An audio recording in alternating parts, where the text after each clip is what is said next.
Yes. Yes. Success. Okay.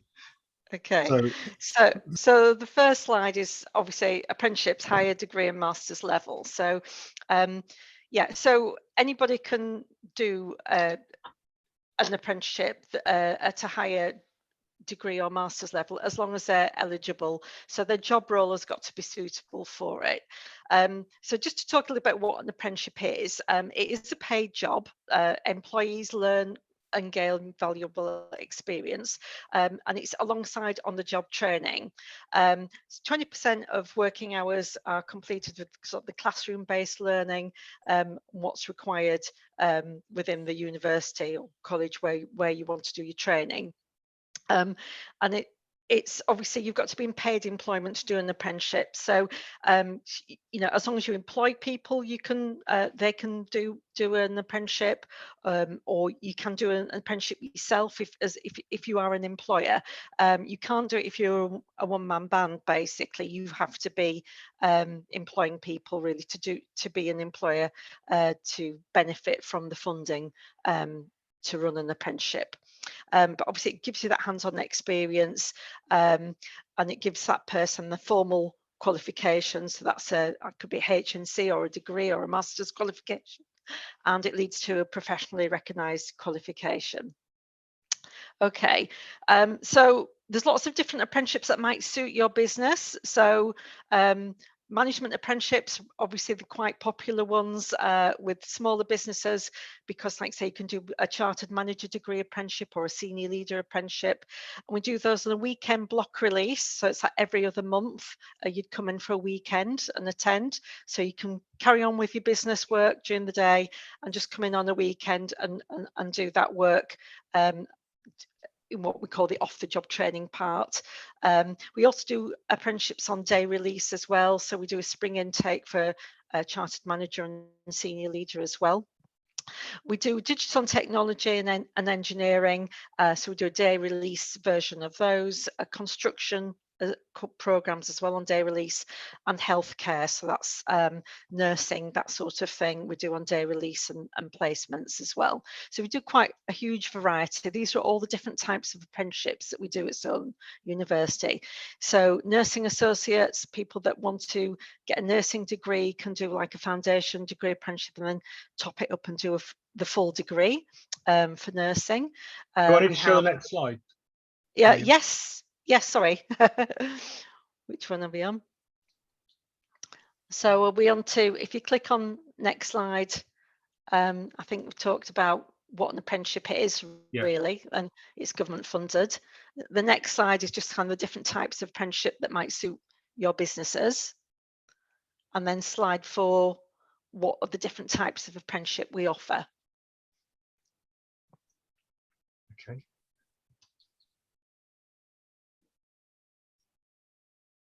Okay, so on slide 4. Yeah. So hopefully you can see, you know, construction, you know, if you've got, you know, if you're a construction company doing quantity surveying, for example, you know, your people that you employ could do a HNC in quantity surveying, you could recruit somebody in. You may have people that have been managing people for some time, they could do a site supervisor or a site management degree apprenticeship. You may be needing skills in the digital and tech sector if you've got cyber security issues, or you want to do software engineering. You know, it's a really good way to recruit people with those skills if you've got those needs in your business, or data analysts. Everybody needs a data analyst these days to look at kind of, you've got marketing people, finance people. It's a really higher level of skills that you want. So these aren't necessarily people that just leave from school that we're talking about apprentices for. These are people that have had other careers, that are doing jobs that they've already done, especially on the management. Obviously business and management, we do a senior leader and a construction, we do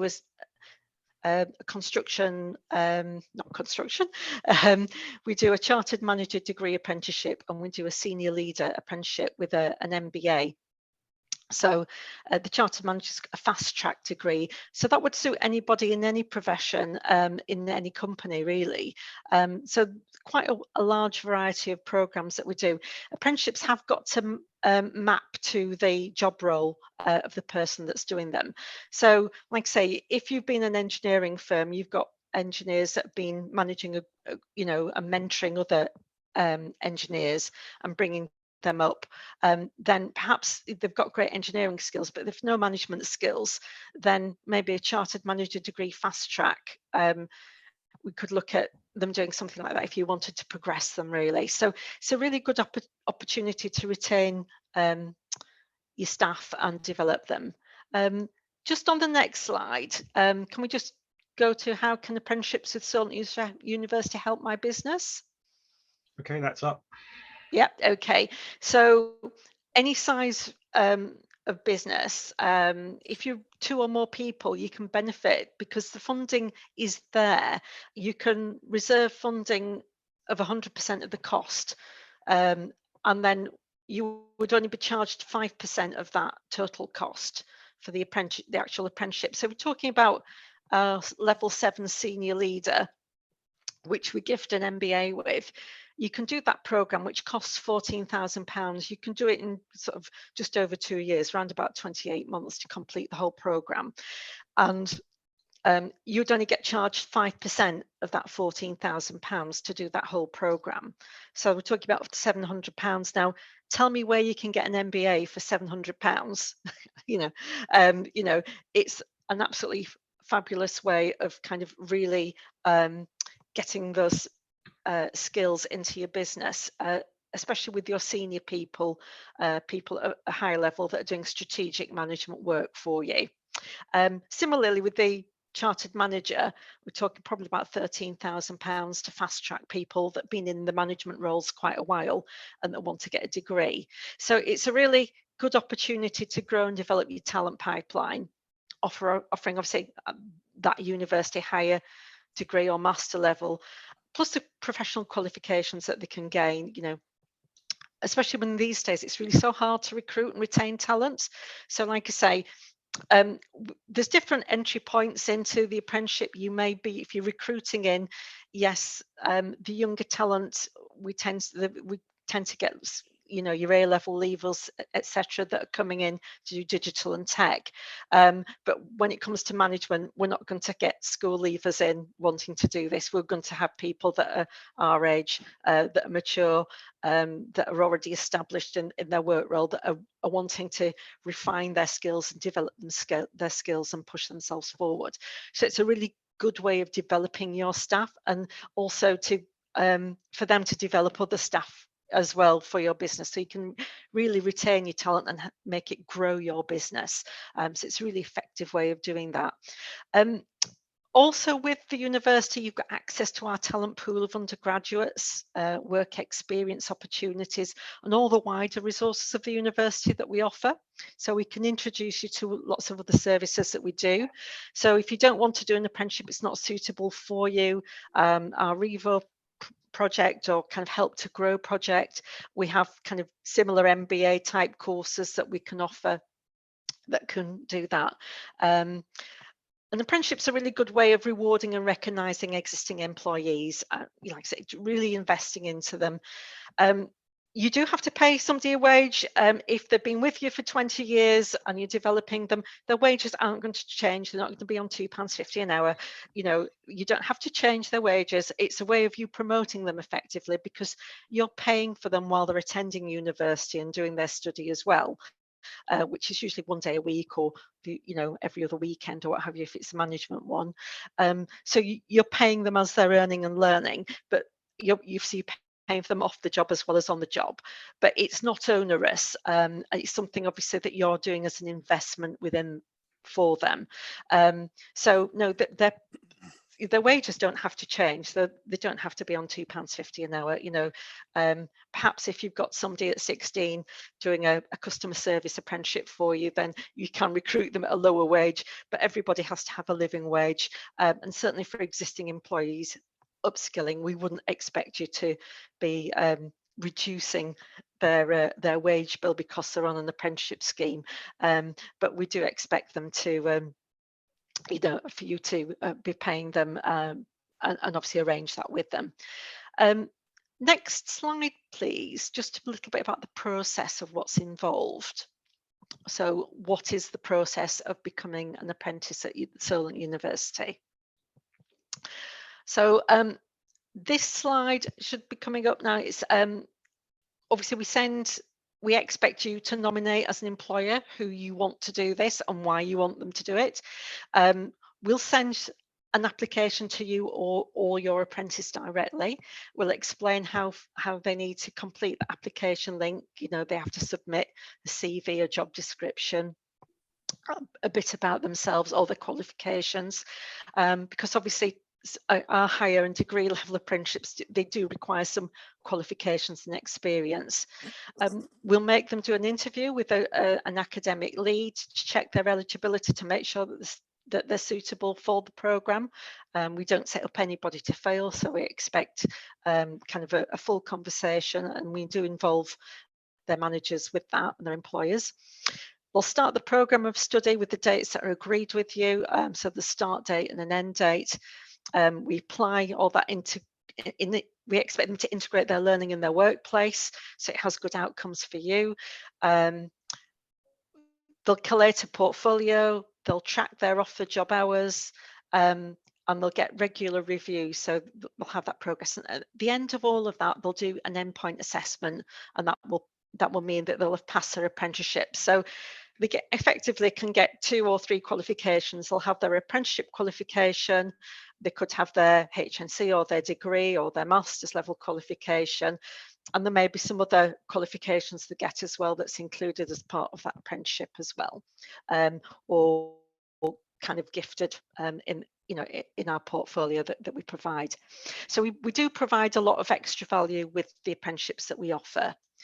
Okay, next slide, just to give you an example on how the process works on our Chartered Manager Degree Apprenticeship. I have abbreviated it, but just to say, there's academic qualification, module learning, module assessment, and they get the degree qualification, but that's not the end of the story. We review everything, we make sure that they're applying everything in the workplace, we give them all that support. They build a portfolio of what we call knowledge, skills and behaviours of their apprenticeship standard. They're getting all the evidence in their workplace to prove their competence, and they're coming out not only, like I say, with that degree, but a certificate of competence that they are effective in the workplace as well, and that they're applying that into that workplace, and they get independently assessed on that.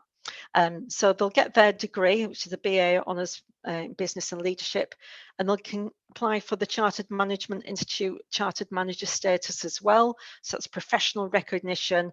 They get the whole cap and gown opportunity to do graduation, that sort of thing. So next slide, please.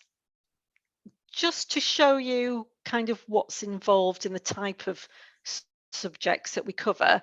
That it's basically, developing strategic leaders and managers, operational strategy, project management, introduction to a work-based project, which has got to be relevant for the business and can be a real boon for the business.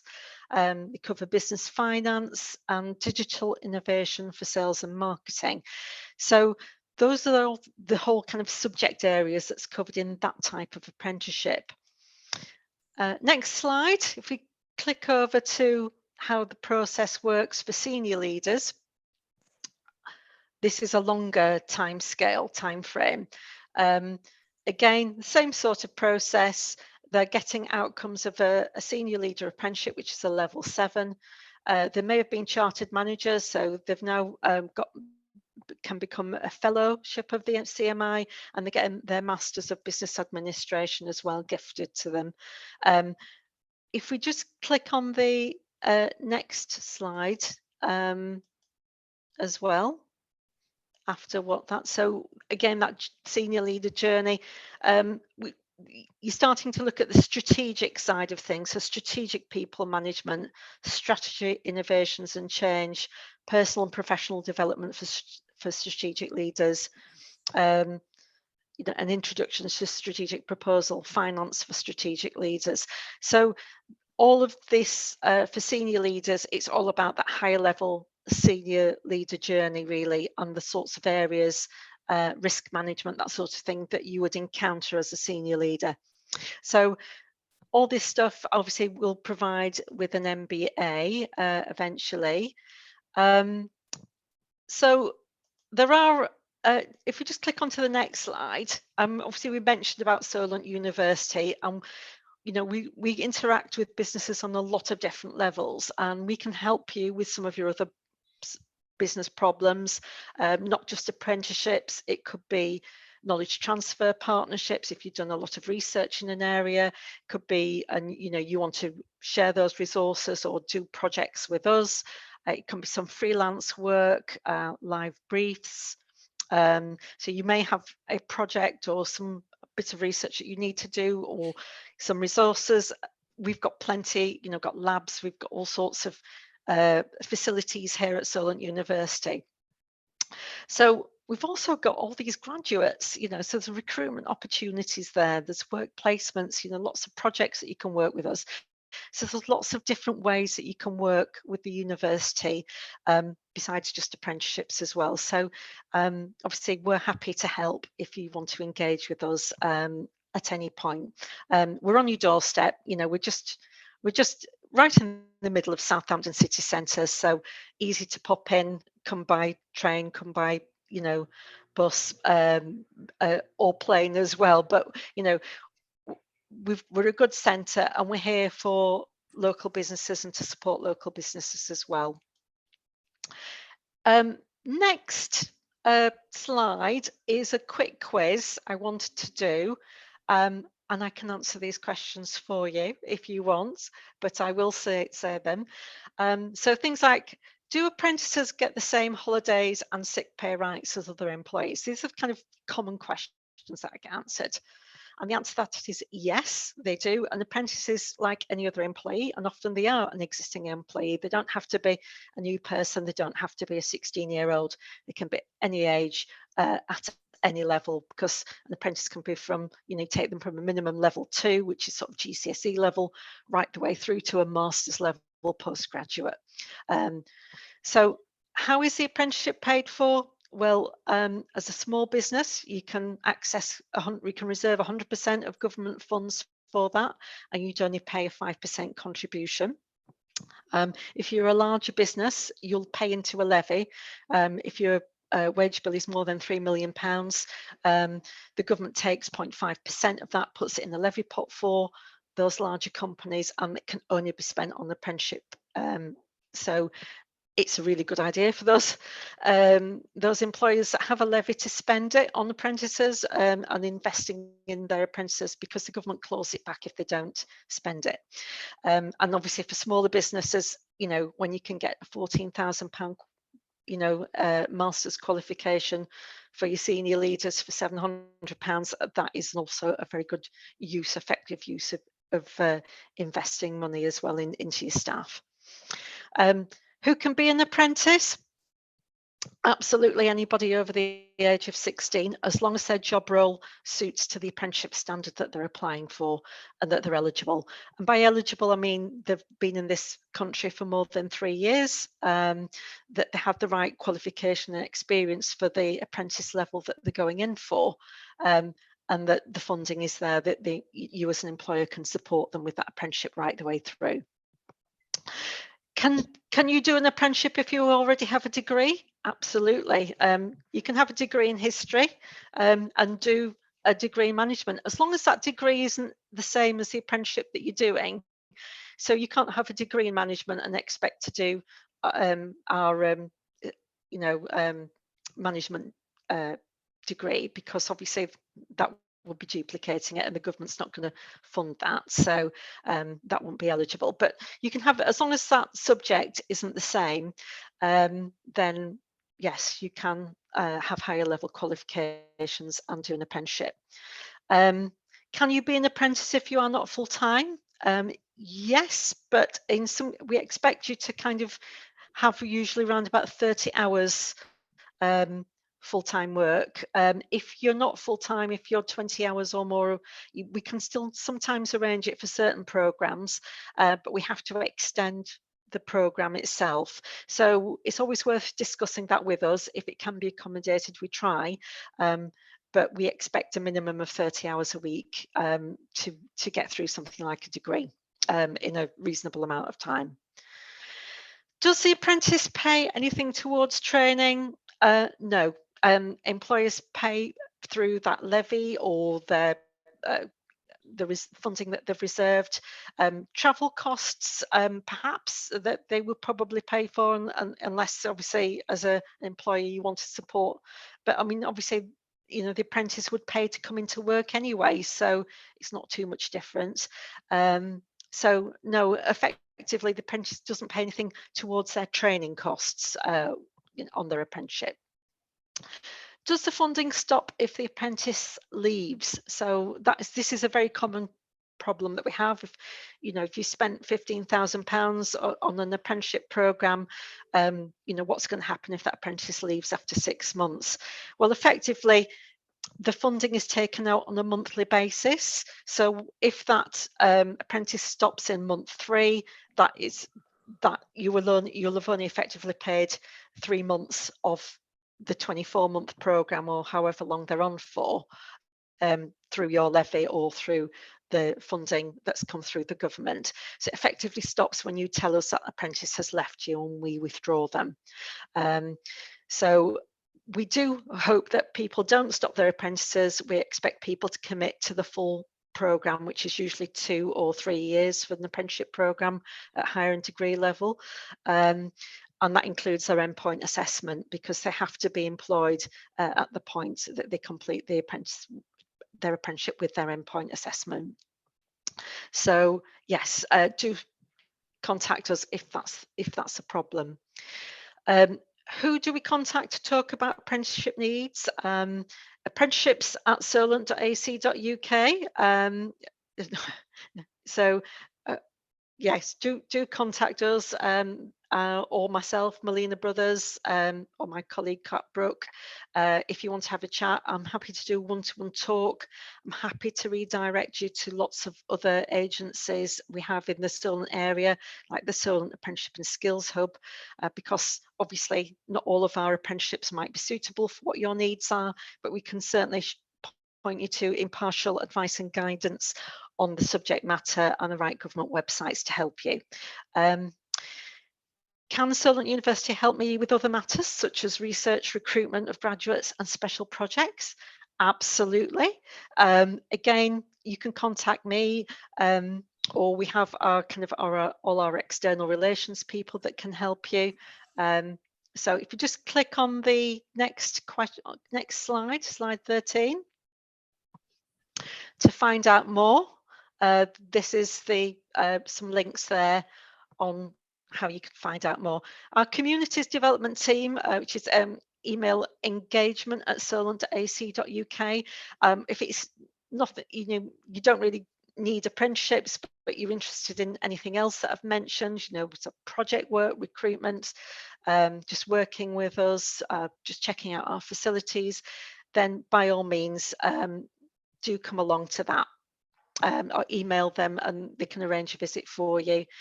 We have open days, etc. But as an employer, like I say, you'd be very welcome to visit us and email the engagement team. Myself, Melina Brothers or Kat Brooke, just email is apprenticeships@solent.ac.uk, or melina.brothers@solent.ac.uk, or Kat Brooke, who's our business development manager.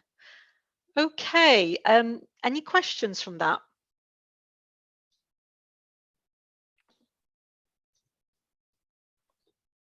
Does anyone have any questions? I've got a couple of questions while others are thinking about it. Start dates, are they timed in with an academic year to any extent, or can an apprenticeship start at any time of year? Good question. Yes, tend to be September at the start of the academic year. So when we send, we ask you to nominate that person sort of well in advance of that start date. So we tend to open up our application links around about springtime, so around about March, April time. That's to start in September.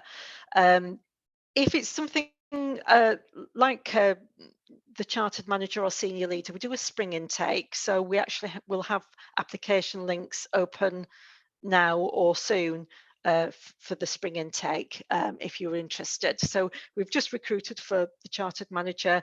We have an intake in November for senior leaders. That's on the 18th. Starts on the 18th of November.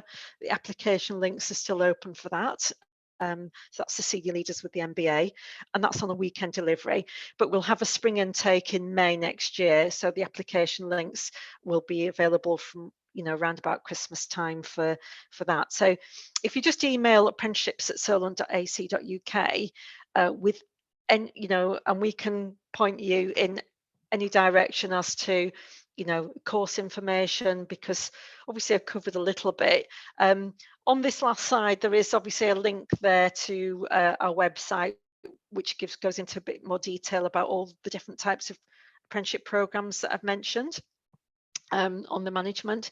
But yes, the intake dates are September and spring for management.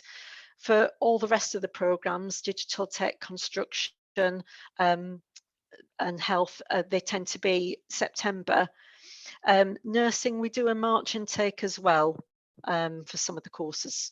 But yes, it just let us know which program it is that you, and we'll check. But all of our programs do start in September. It's just some of the other ones we can run the spring intake on. Okay. Thank you, Melina. Thank you. Caroline has her hand up. Yeah, I'm interested, Melina. Is there any requirement for them to stay at the job or work for a particular time? Yes, obviously they're employed. They could be in an existing job role, so it could be an existing employee. Their job description has got to match what's in the standard, but obviously the apprenticeship program will last for a certain duration. So if it was our chartered manager degree apprenticeship, so you had somebody that, like I say, had been supervising your staff for some time, or you recruited in a new manager, they could look at doing that fast track program. And I say fast track, it's because that program is normally 4 years long. But we expect people to join that program with existing experience in management. So we've hopefully, if you just say recruited somebody in that's got a couple of years management experience but was new to you, they would probably be quite ideal for this type of program. So it'd be a good way. It would last for 24 months. So they'd be doing the practical part of it, you know, coming in on the weekend block release delivery, or on the day release if they're doing a spring intake. They come in, they do their academic learning and their research and their portfolio work, etc. During that time. And we'd expect them to complete that, and then they prepare for an endpoint assessment, which would be they'd have a project to do, a work-based project to do, which would need your assistance. And once they've completed that, they would kind of get their full qualification and their apprenticeship. So we expect their contracts to exceed their duration of their apprenticeship. All apprenticeship standards have a minimum duration. All apprenticeships are listed on the Institute for Apprenticeships and Technical Education. There is a website there, and there's probably over 1,000 different types of apprenticeship on there. So you can search for all the different types, but you just basically map it to the job that they're doing. And if you've got any question about an apprenticeship or a job role, and what kind of apprenticeship would suit that job role, by all means, that's what I'm here to check. Is there any particular job role that you were thinking of that it would suit? No, I was just thinking that's probably quite an investment on the employer's part. It's a big investment on the employer's part. And I was wondering, there's that's for the people yes. to stay in their job beyond getting the qualification, or can they get their qualification and run for the hills? No, they can't, because they're bear in mind they are working. So if if they were doing a chartered manager on the day release, they work 5 days a week. Yeah. Okay. Yeah, So but one of their days they'll be coming into university for 2 of the year. So you're letting them off. Obviously, you're paying for that 5th day while they're in learning, if you will. But they are also applying that learning the rest of the week. So they don't go away, do their study, and that's it. They've ticked a box. They're actually applying that learning into the workplace to benefit you and your business. So you're benefiting from their skills during the other 4 days a week, because they've learnt about how to develop their staff, and that is part of their job role. If you're a chartered manager, your job role would be as a manager, and you would absolutely need to know those skills. You'd need to know about business finance. So you're actually using the skills that they've learned on the Friday in their Monday to Thursday, in Monday to Thursday as well. So it's absolutely quite an invaluable hire for another company, somebody who's just done a 2-year apprenticeship. Well, they're doing it while they're working for you. They're being employed by you, so you're getting the benefit of that person as they're being developed. And obviously, you're investing in them. So it's a kind of, recruitment is hard, a retention is hard. So by investing in them, it's a really good way to retain them, because they can't, it's difficult for them to go to another company. And if they left, they would have to be able to take their apprenticeship with them. That other company would have to also pay for their training, because they can't leave before they've qualified. I'm talking, these are 2 or 3 year programs. Thank you. Okay. Aaron. Is that an issue, that investing in your staff would make your staff more attractive to other not people? at all. I'm just thinking that an apprentice, a qualified apprentice, would be quite a valuable employee. Exactly, and that's why there's all this government funding to incentivize employers to make that investment, because it's not cheap from your point of view, because you've got to manage them, you've got to support them, you've got to mentor them, and obviously you're paying for that day while they're in learning as well. If they're doing 37 hours a week, you're going to 7 to 9 hours of that week is going to be them in learning. Whilst they're on program, and when we're not in term time, when they're not physically in the university, they're still learning, because they're doing project work with you.